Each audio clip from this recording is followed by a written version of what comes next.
नमस्कार दोस्तों, मेरा नाम है अंकित और आप देख रहे हैं जय महाकाल चैनल। इस वीडियो को अंत तक देखिए ताकि आपसे कोई जानकारी मिस ना हो। उस वीडियो को लाइक भी कीजिए। बेशर्मी की ना एक हद होती है, तुमने बेशर्मी की लिमिट्स क्रॉस कर दी तुम्हारे जर्नलिस्ट ने, तुम्हारे एक्स प्लेयर्स ने, ठीक है ना, और पाकिस्तान की पब्लिक ने जो जैसे जैसे रिव्यूज देती है। शाहिद अफरीदी ने ना आके स्टूडियो के ऊपर, ठीक है, लाइव चैनल के ऊपर इतनी बकवास उसने कहा है जो चैंपियंस ट्रॉफी का जो फाइनल है ना, वो इंडिया चीटिंग से है फाइनल में। अगर इंडिया इसको जीतता भी है ना तो हम इसको ना कंसीडर नहीं करेंगे, तो इंडिया चीटिंग से जीतता है। ये फाइनल तो पाकिस्तान का था क्योंकि इंडिया तो एक ही पिच यूज कर रहा है। पहले एक ग्राउंड था, अब एक पिच पे आ गया है। एक बात का जवाब दो। वो तुम्हारा जो लिपस्टिक बुल्लट मौलवी है, रिजू डांसर, उसने तो कहा था दुबई हमारा होम ग्राउंड है, हम तो है दुबई में, हमें तो कोई इंडिया हरा नहीं सकता है। अब क्या हो गया वहां पे? और तुम्हारी तो कंडीशंस है पाकिस्तान के अंदर, तुम्हारी अपनी सराउंडिंग्स में ही हुआ ना चैंपियंस ट्रॉफी। बेटा क्यों चिढ़ रहे हो? ना तुम पहला मैंने टूर्नामेंट देख रहा हूं जिसमें ना होस्ट फाइनल में ना फाइनल होस्ट के अंदर है। शर्म वाली बात है तुम्हारे ऊपर। और ये शाहिद अफरीदी इतना दोगला आदमी ना दोस्तों, ये शुरू से ही ये हमें कहता है कि बीसीसीआई वाले देखे जाके, इनका ना ये निष्पक्षता से चले, ये राजनीति लेके आ रहे हैं। और बेटा तुम्हारा तो जो वो पीसीबी का चेयरमैन है वही राजनीति के अंदर है, हम क्या राजनीति लेके आ रहे हैं? तू जो मोदी जी के बारे में जो पीओके के अंदर जाके जो तूने स्टेटमेंट दी थी, मोदी जी बड़े बुजदिल हैं और ये हैं और वो हैं, और जब तू इंडिया आया था तूने कहा था इंडिया के लोगों के दिल तो बहुत बड़े होते हैं। जब तू पाकिस्तान गया तो वहां की मीडिया ने तुझसे पूछा तो तूने कहा जो दिल हमारे हैं वो दिल उनके नहीं हो सकते। तो तू शुरू से दोगला बेटा, तेरा एक चेहरा नहीं, तेरे दो चेहरे हैं। तो पॉलिटिक्स तुम्हारे यहाँ पे है, पॉलिटिक्स तुम लेके आते हो गेम के अंदर, ठीक है। पीसीबी का चेयरमैन जो है ना वो मोहसिन नकवी, वो कौन है? तुम्हारी पॉलिटिक्स में ही तो है वो।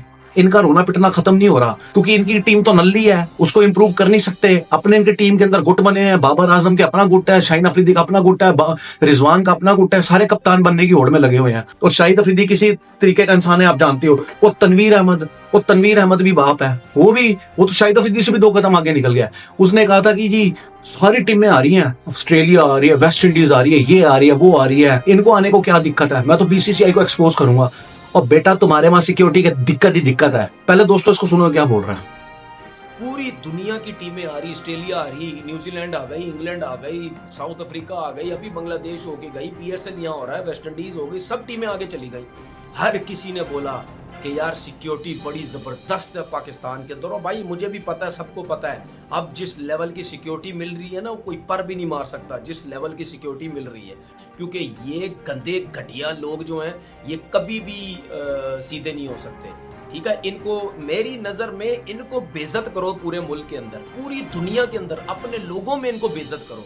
ये जिस किस्म की गंदी घटिया किस्म का बीसीसीआई की जो सोच है ना, इनको खत्म करो। इनका घमंड ही खत्म नहीं होता। ये कहते हैं जी 80-90% हम जो पैसा ला के दे रहे हैं बस खत्म होगी बात, हमारे बगैर तो आईसीसी चल ही नहीं सकता। वो आईसीसी वैसे भी अब जेश है, ठीक है। और क्रिकेट बोर्ड ने बहुत आला किस्म का फैसला, पाकिस्तान जो टीम है कोई इंडिया में नहीं जाएगी। जितने भी इवेंट्स में अगर इंडिया के साथ मैचेस होंगे हम बिल्कुल नहीं खेलेंगे।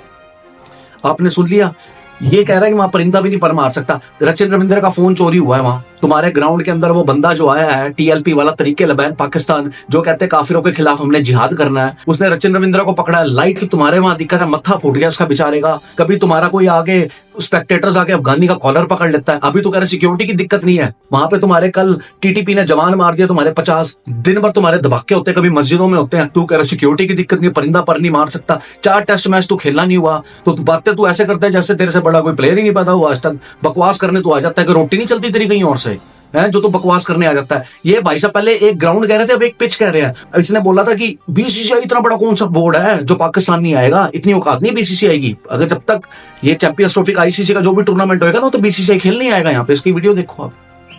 मैं गारंटी से मैं चैलेंज करता हूं इनको, आईसीसी का टूर्नामेंट कोई सा भी पाकिस्तान में होगा ये मना कर ही नहीं सकते भाई। इनमें हिम्मत ही नहीं है ना। ये अपने आप को हीरो समझते हैं, ये समझते हैं हम बहुत बड़ा क्रिकेट बोर्ड है, हमारे पास बड़ा पैसा है। वो मना नहीं कर सकते क्योंकि वहां और भी बहुत बड़े क्रिकेट बोर्ड हैं। हाँ भाई, आगे शर्म तेरे को अब नहीं आया ना हम खेलने, हैं क्यों बड़ी बड़ी बोलता है यार? तुम्हारे बस का कुछ है नहीं, आके तो बड़ी बड़ी हाकने लग जाता है। वसीम अकरम वकार यूनिस बोले चल वो खेलने तो है, तू तो खेला भी कुछ नहीं है। तू आके बोल रहा है जी ये सेम पिच यूज हो रही है, 4 स्पिनर लेके आ रहा है, तुम स्पिनर पैदा कर लो। तो वो इनका इंतजाम भी ऐसा कि बॉयकॉट करो, फाइनल को बॉयकॉट करो। ये तो इंडिया की चीटिंग है, इंडिया पिच अपने हिसाब से बना रहा है। अगर ये इंडिया फाइनल जीतेगा भी तो हम इसको नहीं मानेंगे।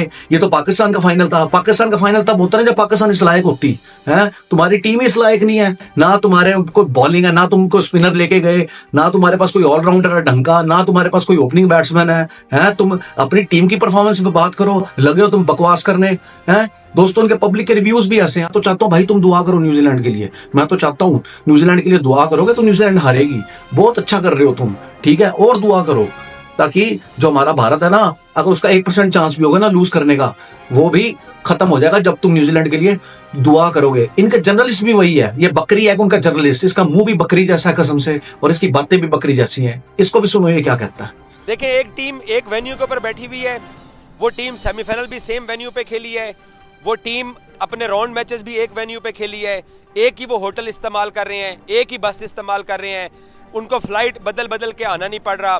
अब देखें, साउथ अफ्रीका पहले वहां गया, कराची से उड़ के दुबई गए, न्यूजीलैंड भी दुबई गया, फिर वापस दोनों टीमें यहाँ पर पहुंची सेमीफाइनल खेलने के लिए। और आज न्यूजीलैंड की टीम यहाँ से खेली है, सुबह ये ट्रेवल करके दुबई पहुंचेंगे, कल ये रेस्ट करेंगे, परसों ये ट्रेनिंग करेंगे। Indian cricket team same spot के ऊपर बैठी हुई है। आज तो गंभीर ने प्रेस कॉन्फ्रेंस भी कर ली, तो वो सेम स्पॉट के ऊपर बैठे हुए हैं, एक ही जगह के ऊपर बैठे हुए हैं, एक ही होटल इस्तेमाल कर रहे हैं, तो उनको ये एडवांटेज है। आपने सुन लिया, ये भी वही 4 बातें कह रहे हैं ना, इंडिया का वही होम एडवांटेज है, इनको ट्रैवल नहीं करना पड़ रहा, एक ही ग्राउंड में रुक रहे हैं, एक ही होटल में रुक रहे हैं। और बेटा एक बात बता, पाकिस्तान से दुबई कितनी को दूर है? को 50 घंटे का रास्ता है, और पाकिस्तान से पाकिस्तान ट्रैवल किया तो कितनी देर का रास्ता है?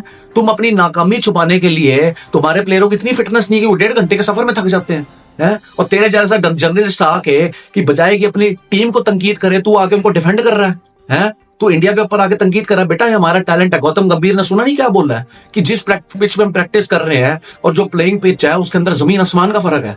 तू आगे भौंक रहा है अपने व्यूअर्स लेने के लिए है। अपनी टीम की नाकामी के ऊपर बात कर। कभी तो विक्रांत गुप्ता के ऊपर भौंकता है, कभी तो इंडिया टीम के ऊपर भौंकता है। बेटा तू कहीं भी मैच करवा ले अपनी टीम का, तेरी टीम क्यों नहीं जीत पा रही उस कंडीशंस के अंदर? मुझे इस बात का जवाब देना, क्योंकि तुम्हारे पास टैलेंट ही नहीं है। तो इसीलिए तुम्हें ना, तुम्हारे पास काम धंधा तो है नहीं, तुम्हारी टीम तो होगी बाहर, जलील तुम हो चुके हो। न्यूजीलैंड तुम्हारा स्क्वाड है, वहां से भी तुम पिट के आओगे। बाकी दोस्तों इनका रोना पिटना है, रोज बेइज्जती करवाना इनका काम है, क्योंकि इनकी एक्स्ट्रा करिकुलर एक्टिविटी बन चुकी है बेइज्जती कराना। बाकी आपका कहना है इस वीडियो के बारे में मुझे कमेंट सेक्शन में लिख के बताइए, और यदि आपको भारतीयों ने बगैर तो कमेंट सेक्शन में जय हिंद भी लिखिए। जय हिंद, वंदे मातरम।